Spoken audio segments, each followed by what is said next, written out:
Rachel, can you tell the audience how bad is this and what's going on with the protesters, Lao Beijing, trying to stand up for freedom and liberty in China, and what's happened? We know the police came in. There's been pepper spray, barricades. Just get us up to date on what's going on, man. Mhm. So basically, if you recall the 2019, what we see on the street of Hong Kong is basically, I think, is getting there. The steaming is gather. We see thousands and thousands, tens of thousands people working on the streets and from all those cities, including, not only the Urumqi, the Xinjiang region, but also Beijing, Shanghai, you name it, the big city, Guangzhou, and people are from all walks of life. They gather together because they're facing the reality of the draconian zero COVID policy and the lockdown, the measurements of the lockdown that implemented because the CCP wants to achieve the zero COVID policy. So people are fed up with it. I think the last Thursday, which is November 24th, the deadly fire broken out of Xinjiang is definitely a spark. So the spark has already turned into a blazing fire in terms of protests you see on the screen. So people just shouting out, their fury, which many of them has been locked in their apartment for a past more than 100 days, particularly in Xinjiang. But in Shanghai, the same thing, in Beijing, in Guangzhou, all the big cities, people have been forced to stay in their little apartments for so long. So I think their angry is simmering and accumulated. So when there is a venue to let fury and to let the anger out, then the people take it on the street. So from what the footage I've seen leaked from within the mainland China, from the mainland China, and I see people shouting, ask the Xi Jinping to step down and even say taking down the Communist Party, all of them, for all. So, and I see you can see, the police actually already, the CCP has already sending 20,000 armed police forces into big cities like Beijing and Yes. Shanghai. They have already Let, deployed everything. So I think a crackdown is coming, and it's going to be bloody this time. As much as we can remember the 1989, we remember the tank men, and I think we are going to see the same thing happening this time around. But I'm just praying for the brave people, because this is a last battle.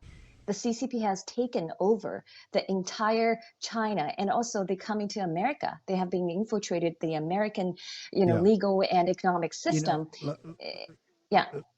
let me jump in here. Miles Guo Hmm. warned us, and Yeah. he talked about Tiananmen, and he warned us just a couple months ago during the 20th Party Congress, had all the media bound down. Xi's the emperor, and he brought up the point that Wan Xishan and Xi are very concerned about the legitimacy of the CCP. They understand they're on very uneven soil when it comes to Lao Hmm. Beijing and the Chinese Hmm. people.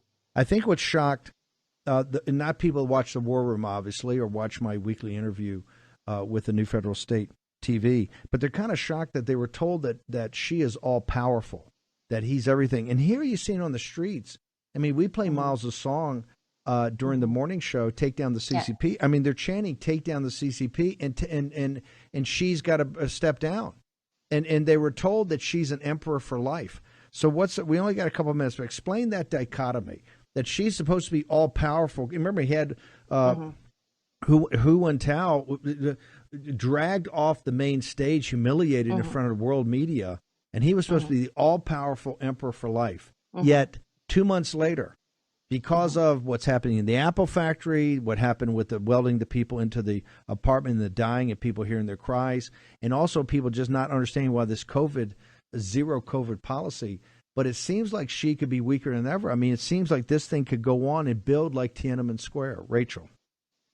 Yeah, I think this is, as you said, dichotomy. I think he will be the weakest. This is the weakest moment of Xi, because the moment that he gave the police, he armed the police force. You don't know where they're going to aim it, because to be a dictator, you need to kill all your enemy, and to maintain the power is going to be even bloodier, because you're gonna use more violence, more ways to protect and maintain your power. So I think the political infight is gather steam as well. So that's why he is in his most dangerous moment, because that's why he's he's afraid. If he gave the army the real bullet, which they want them to aim at the armless protester, but those so they might take aim at Xi and forcing him to back down, because the COVID zero COVID policy, they have already destroyed the economy of the China and